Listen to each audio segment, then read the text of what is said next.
If you thought last season was deep, You haven't heard anything yet. this is boots to boots. The moments where everything you thought you knew about yourself changes. Because this is the stuff no one wants to talk about. But it's what needs to be talked about. Healing doesn't happen alone. It happens through shared experience. So lace up your boots. Join the conversation. We'll be talking to you. Today's guest is someone who has truly lived the highs and lows of this business and come out stronger on the other side. From traveling the world and becoming a TNA world champion to navigating personal struggles and committing to sobriety, he's proven that resilience isn't just about what's done in the ring, it's about what's done outside. He's one of the most electrifying performers in professional wrestling, known for his energy and his dance moves, but most importantly, he's a father who has fought to reclaim his purpose. Please welcome Rich Swann. Thank you. Richie! Thank you for having me. Thank you for having me. God daggone touching my heart with an intro. Yes, indeed. We're so excited to have you today. We're going to talk about everything we said in the intro, but I want to talk about your start in professional wrestling, what drew you to wrestling, how you got into this, because it's been a long time. Man, what drew me into professional wrestling? I was a little kid. I was sitting back. I was watching the Power Rangers, and my brother came in. And he came in from basketball practice. He opened up the door. It was about 8:30, 8:45. I had that sucker recorded, the Power Rangers. And he cuts it off and he's like, no. We're not watching this crap anymore. I got some things I got to see. I'm like, why is he so pumped? And as soon as 9 o'clock hit, you heard the saxophone, you heard the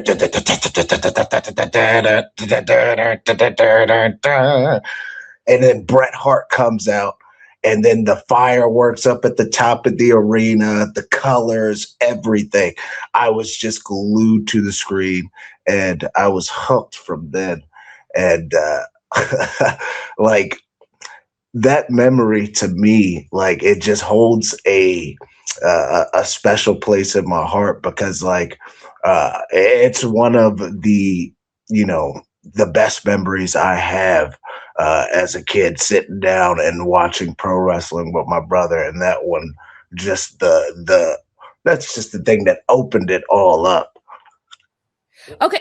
Sorry, no, it's just funny how like our generation, Rich, is like everything real, like just always goes back to Bret and that time of that new generation when Raw was just hitting and Bret was our guy. Like I had the pink and black attack, man. Yeah, bro. Like Bret was the guy, and then obviously we had the Heartbreak Kid, we had Shawn, and then my brother, he was a huge tape trader. So at 10 years old, I knew who like Rob Van Dam was. I knew who Hayabusa was. I knew who Jinsei Sasaki was, who then came into WWF as Hakushi, which those things blew my mind as a kid. Like, whoa, how are these guys from this country coming in on this television show? And then, I wasn't old enough to really remember Hulk Hogan in the WWF, but I remember how much of a big deal it was when he came to WCW and then, getting, the Hulk Hogan buddies and it still had the WWF logo on it and stuff like that. Like freaking, oh, okay, this guy's over on this show.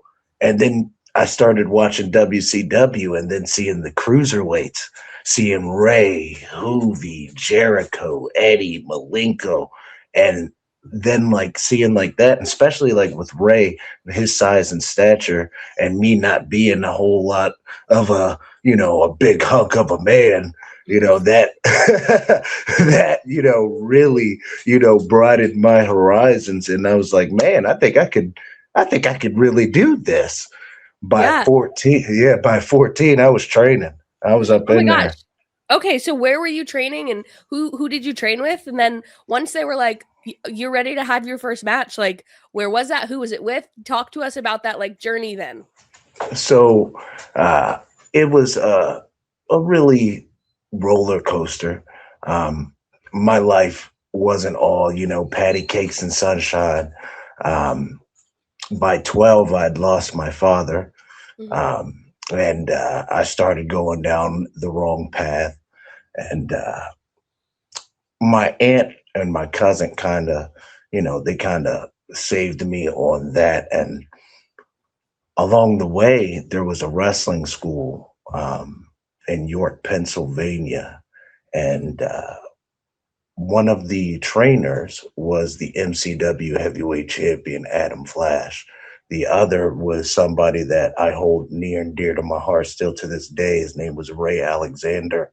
Um, and the head trainer, the guy who owned the school, National Championship Wrestling, was Dirty Deeds Darren Wise.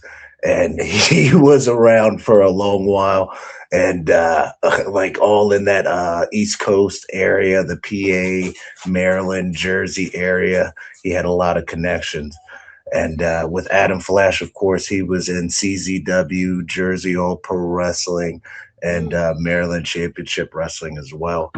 And with me losing my father and everything like that, they all kind of took that step, and they were like, look, don't be a bonehead, don't be a knucklehead. We know what you could get into in Baltimore, Maryland. Why don't you come down here and you train? And Ray Alexander was in that ring with me every single day.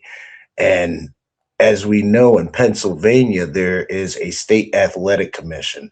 So while I'm going to school as well,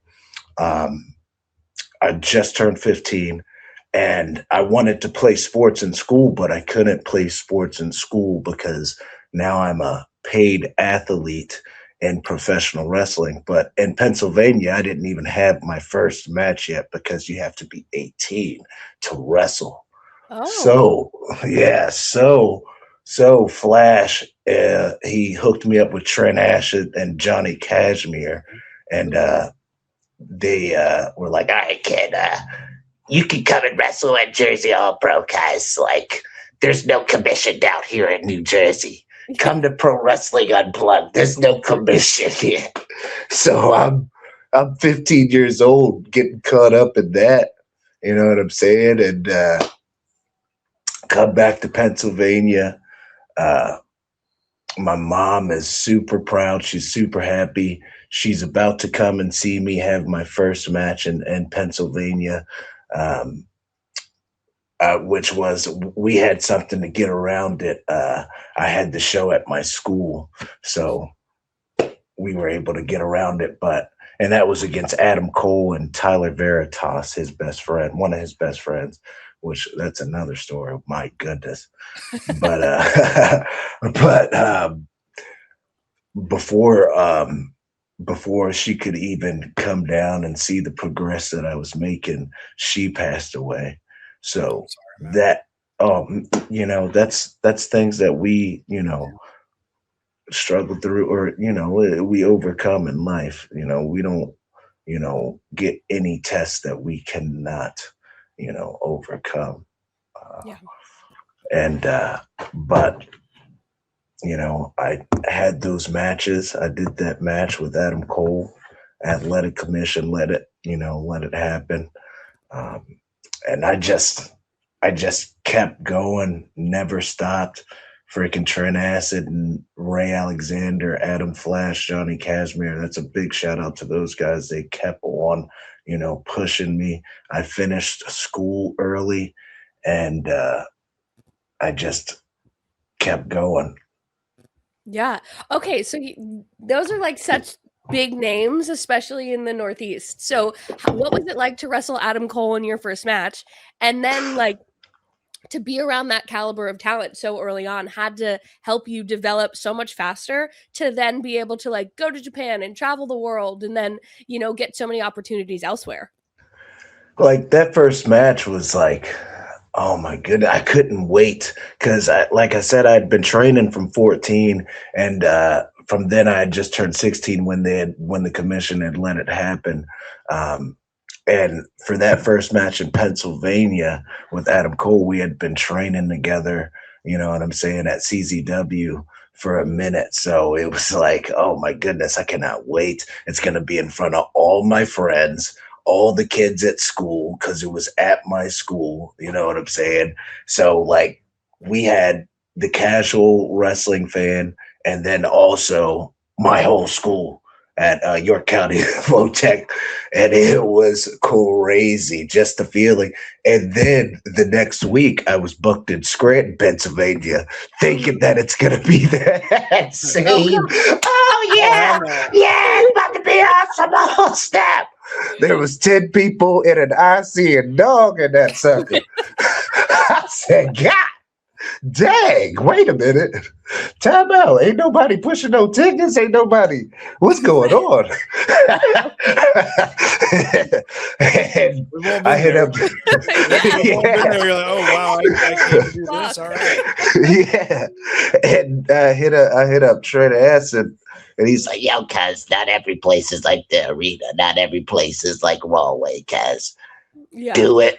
Bust your ass and put on a show that anybody and everybody in there is never going to forget. I'm like, all right, hell yeah. And I just kept doing it like that. Like, yeah. Hell yeah. Well, you're known also for carrying that guitar around. You were starting when we even got on here, you were playing that guitar. And it's one of my favorite things, especially in the locker room, because it's like there's the down times and like everybody's so stressed out about their matches, especially at TV. And you're always looking for like just like that escape. And it was the same in the Marine Corps too. Like when we had our downtime and shit was bad and we just needed something to uplift us and be putting on music or somebody grabbing a guitar, my buddy Miller would always do it. And for you, like it's very similar. And I always compare the locker room to very much being in a platoon and that brotherhood. And that's the one cool thing. And you're one of the brothers of brothers that's out there. Everybody fucking always loves putting over Swann. It's just, he's the brother that uplifts everybody. Yeah. And so for me, it's like, what the question is what like music, what drew you to music as well? Like, cause that's also a big part of your life as well. Yes, indeed. My father and my mother and father, they were both musicians. My mother was going to get a contract, I believe, with, I want to say it was RCA or Sony. Don't fact check me, but it was one of those. They were performing all over the country.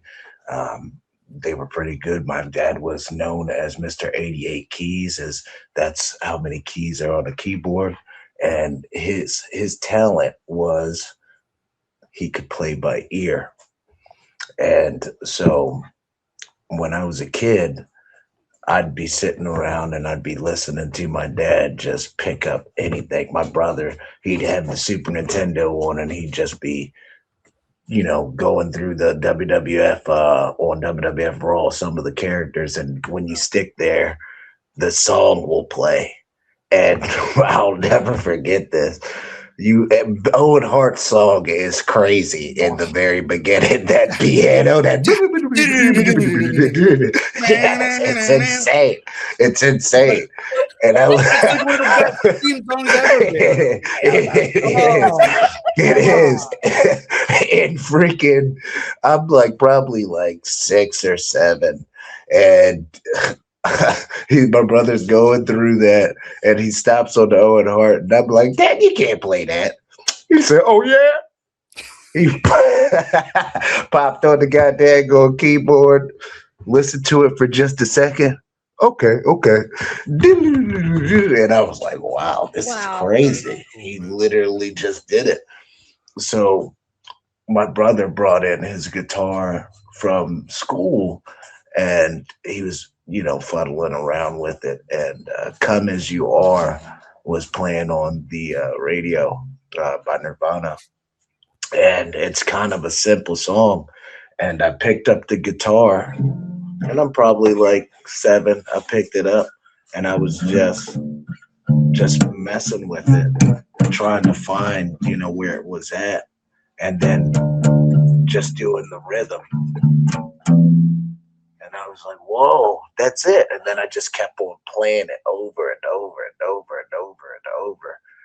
And then, as repetition, you start to get things. Yeah. And I just never stopped. It grew my taste for music. And my mom always told me too, don't just listen to one thing, broaden your horizon, Well, it's the same with wrestling too. And that's the funny thing. Like the comparison with music, television, and anything in entertainment, like art always imitates life, and it's not the other way around. I think sometimes where it's just like you'll always get an idea from something else that somebody had and create it into your own version of it. And that's one thing that I love about music and wrestling and the comparisons of it. 100%, 100%. I Yeah, feel well, that. we're going to talk more about your sobriety journey, but do you think that music has helped you kind of find relaxation in the chaos, or has kind of helped you stay grounded in this crazy wrestling business that we're a part of? 100% for both. It definitely helps me stay grounded in the business. And then as I started my journey to sobriety of no alcohol, it definitely helped me in my journey. There was an album, or well, there's a string of albums by a group.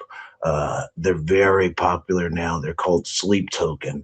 And all of their albums, I listened to them all in a row.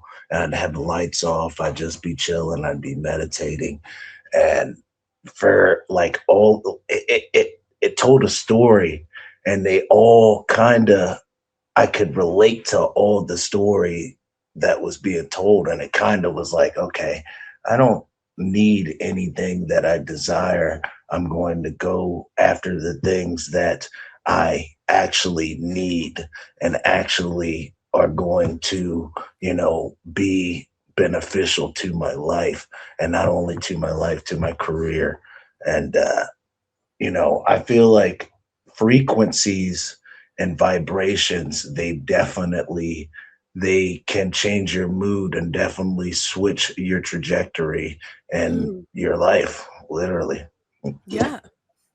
And I know you've been very open about your sobriety, and I love that you're one that doesn't use it as a crutch in the ring, as a character to try to get people to feel sorry for you, because you're just open and honest about it. That's just who you are. So 100%. like, has there ever like, what was the moment for you then that like you realized something needed to change in your life, that you needed to like just change everything and become sober? Hey, I've been super open about it. Um, Everybody knows I've had my troubles. It was the last time I was arrested, and man, I'll never forget it. I woke up in a cot, or on a cot in a cell, and I had vomited, but I was on my side. I didn't put myself on my side. I turn over, and there's this about, he's probably like 6'5", 265, former Aryan Nation, and we're in Orlando. So, former Aryan Nation, skinhead, tatted from the very top to the bottom. And the crazy thing that saved me was one, he changed his ways, and two, the guard that brought me to the cell knew who I was, and I had no recollection because I was, past Yeah. belligerent. Mm, But the guard knew who I was, and the guy was there for a while, and they were chatting, and he was a wrestling fan. And now here comes this little itty bitty wrestler. And that guy saved my life, you know. And I sat back and I was like, yeah, this is definitely a wake up call. It's definitely the change. This is definitely, something right here that, you know, it it motivated me to want to be a better person, and especially seeing, it takes a lot to change your whole perception and modify your body like the way he did. I mean, the guy had his eyeball blacked out, like tatted, mhm. but it took something in his life to really change. You know what I'm saying? And Yeah. if I found out too, like he wasn't even, he was in there on a mistake. So that was like, like it was like they had made a mistake, and they Orlando, shout out to you guys. They held me, for a longer than I needed to be when like I posted my bond or whatnot, but they Mhm. put it in a commissary because they were gonna, hold me. But that's a whole nother story. But we got Yeah. it figured out. We got it fixed. Well, it's We funny got you it say fixed. that because it's like they made a mistake and he was in there with you, but he ended up Hmm. saving you. And like, there's no Yeah, mistakes, right? Like there's that no that was God's mistakes. plan for you. 100%, 100%. And, I feel like, like I was saying in the beginning, God doesn't give us any tests that we cannot handle. And he definitely put us in there for a reason. Yeah. And I still stay in contact with that dude to this day because he's a cool dude. He's a Yeah. cool Oh, I dude. love that. It's pretty cool though. So tell us, how long have you been sober? I've been sober almost 2 years. June Wow. will be 2 years for me, no alcohol. Hell yeah, brother. So Congrats. Congratulations. I appreciate it. I appreciate it. And I feel like ever since I, stopped taking that sip, my body has, I'm in the best shape I've ever been in my career. Yeah. I've gotten, wiser. I make better decisions. There's no pictures of me on the internet like this. So, you know what I'm saying? So, like, it's just nothing but up from here. Yeah. Well, you could even tell too in your approach now towards your career. That was going to be my next question, but you're to kind of answer. It's like your mindset and your change of becoming sober and just changing your entire lifestyle. Like you can tell by the way you look, you're posting your workouts. I love it when I see you at work. You're still doing the same thing you were doing even when you weren't sober in the ring. But now that you are, like it's the same person, but with just a different energy. Yeah. It's just so cool to see, man. I feel that. I appreciate that, dude. Like, when I wish I could put, you know, uh, a button back in time and go back to that Kenny Omega match because I feel like Kenny Omega is one of the greatest wrestlers of our generation. People can say whatever they want to about him or not, but he is a very polarizing figure. He's somebody that has created this stigma about himself. He goes out there and he talks like that, has the sick entrance song with all the fireworks and the poses and da da da da, and then goes out there and has a 75-minute match. I wish that I could go back in time and put this body in that freaking match. It would be so much better. There's so many times I want to, kick myself in the ass for, the way that I was, but the advice I've always been given now is you can't look back at the past. You have to go toward the future, and that's what I'm doing. And opportunities are coming. Yeah. Speaking of opportunities, you guys giving me one of the best opportunities in my freaking life. God Okay, damn we it. were gonna go there next. You led us right in that direction. We just announced, I think it was last week, Yeah. that at our show, Battle for the Brave, a wrestling showcase for heroes, you will be wrestling Amazing Red. For the first time Yes. ever. First And I time love ever, texting dude. you this because I was like, hey, brother, you've never worked with Amazing Red. And you're like, nope. I'm like, perfect. Yes, bro. Like, dude, I had a 6-man with him in ICW in New York back Mhm. in maybe this was like 2010. I want to say Javier was in the match, Pinky Sanchez, uh, dang, Tony Nese, god dang, freaking, um, man, who else was in there? Well, obviously Red, a couple people, frick, Yeah. dude. And that was the first time I was in the ring with them, and I was blown away. And second time was at man, what was the name? The guy who ran the company's name was Eric Tapow. Oh, Pro Wrestling Syndicate was the company. Yes. Okay. Yeah, yeah. And he was tagging with Danny DeMonto, and I was tagging with his cousin Joel. And Mhm. Road Dogg was the commentator. It was crazy. Oh my God, this is And yeah, yeah, it was insane. But we had like a 8-minute match because it was like a tournament. Mhm. And but we barely touched. To have a singles match with this guy, man, especially for you guys, and you know what I'm saying, for the cause, like this is just sick. It's amazing, dude. Yeah. Well, you said Rahway earlier was one of your first matches ever. So now returning back to that building, I mean, that makes it, I feel like for us, and we didn't even know this, that much more special to bring you back to Rahway to have this type of match. 100%. I cannot wait. Like I've had so many special moments in Rahway, like wrestling El Generico and John Moxley. I know people gonna be mad that I put this name last, but DJ Hyde, that's my homie. Okay.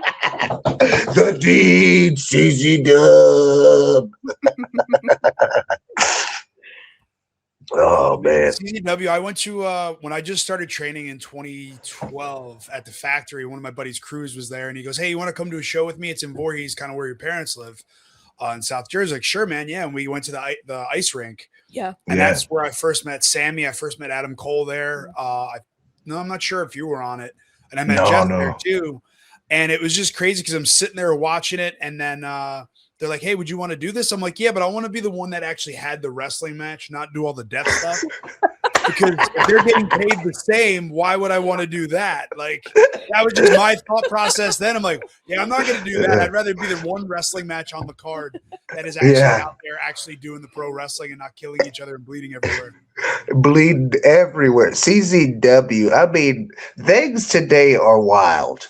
All right, don't get me wrong. And like I was saying before, with my brother being a tape trader, he had all the FMW and the IWA and the wings. So like training at CZW for me was like, okay, I mess with the deathmatch stuff, but I don't know if I would ever do it. I respect the people that do it, but I don't think that I could do it. I've ended up in a couple, of very tame death matches. We've had a couple hardcore matches and stuff like that, but like, oh my gosh, the things they used to do back in the day with CZW, like Nick Mondo and W wife, I'm not gonna say his full name, but but the whole freaking he weed whackered him and dragged him in glass and threw salt on his whole body. Like, oh my goodness. Or coming off of a 30-foot high roof onto 3 tables and light tubes. Like, come on.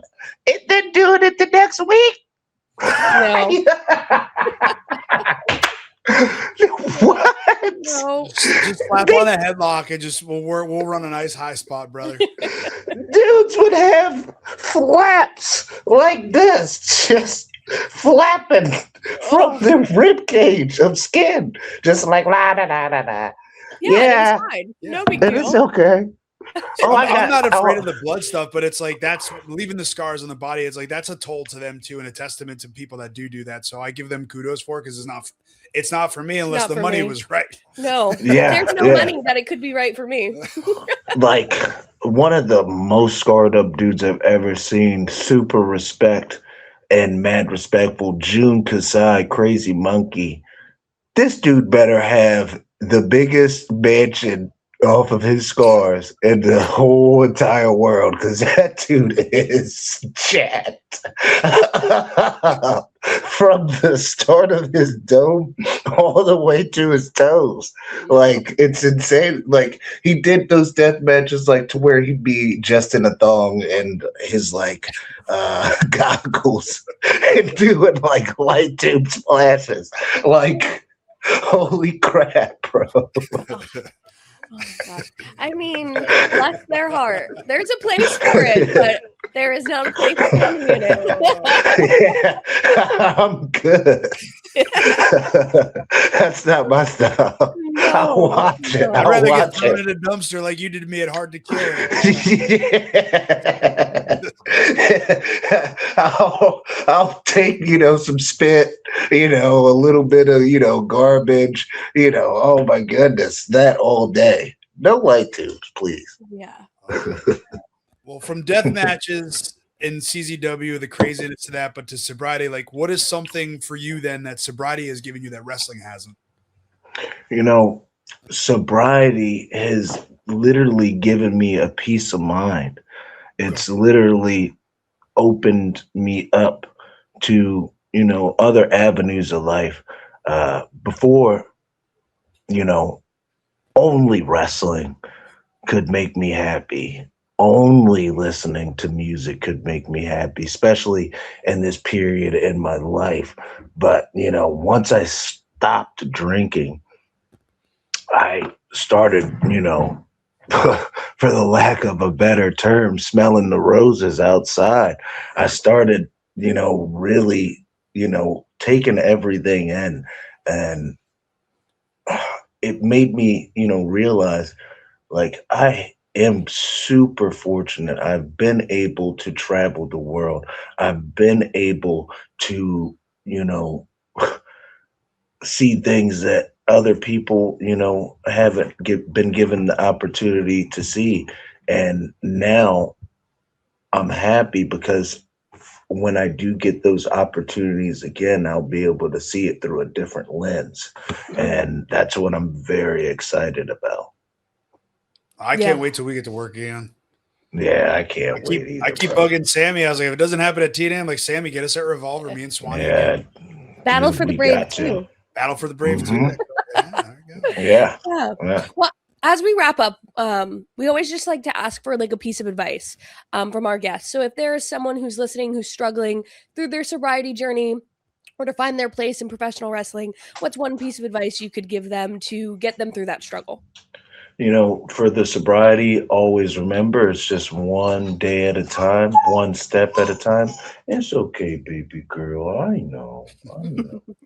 Yeah, but just one step at a time, and every day is a victory. Every Mhm. day that you jump across that hill, every day that you jump over that hurdle, it's a victory. And you know, for wrestling, especially people that are just coming in the business, I'd say definitely go out no matter if the show's big, small, if people are talking good about it, if people are talking bad about it, make your own decisions and, go out and, try to do everything that you can from the start. And professional wrestling, 10% of what we do in the ring is what this industry is, and going out making the connections, making the person to person connections, not just online, human interaction, doing flyers, come and help and set up, you know busting your ass even if there's 10 people and I seeing dog in the crowd. Give it your all. That's my advice. You know what I'm saying? Yeah. No, we thank you for that. We thank you for being on here, Swanee. And you're one of my favorites in the world. You're a Same brother. to you. You're one of my favorites to work with. So we appreciate you being on here today. Yeah, and being Right. so open with your sobriety journey, and I know it might be easier to talk about as you're going through it, but I think that it'll really really help whoever's listening out there. So we're so appreciative of your openness and your honesty today. 100%, 100%. And again, I appreciate you guys. And god dang it, we gonna get that ring again. Oh, We're gonna get that ring. Oh yes, Ed. We're gonna get it. What? Listen, I'm not saying when, but there will be a time. Do you know the hand thing? I don't know the hand thing. So it's Stone. I'll let Swanee. Oh, there's the some love. baby. Yeah, Love a little puppy. she said, "Oh, what?" She said, You finished it without seeing she me? said, she said, "Let me give you a little girl." She said, let me give you a little kiss." Oh, we love that. Oh, But yeah. for Stone Cold podcast, he does the hands thing, and it was been brought up because anytime he's making a point, he's here. I'm not saying this, but what were you saying here? Oh, okay. Him and Skylar do it all the time in the locker room. It's hilarious. Mhm. Skylar's God got a dang it. down bat. There we go. He's the.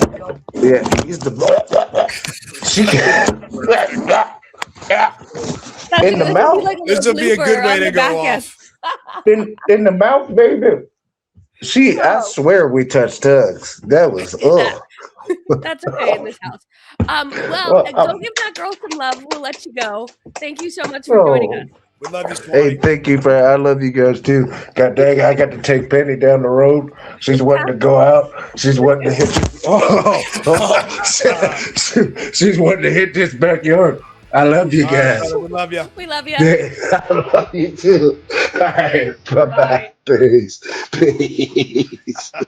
Hey guys, if you're enjoying Boots to Boots, let us know. Lace up your boots and join the conversation. Like, subscribe, leave us a comment, And we'll be talking to you.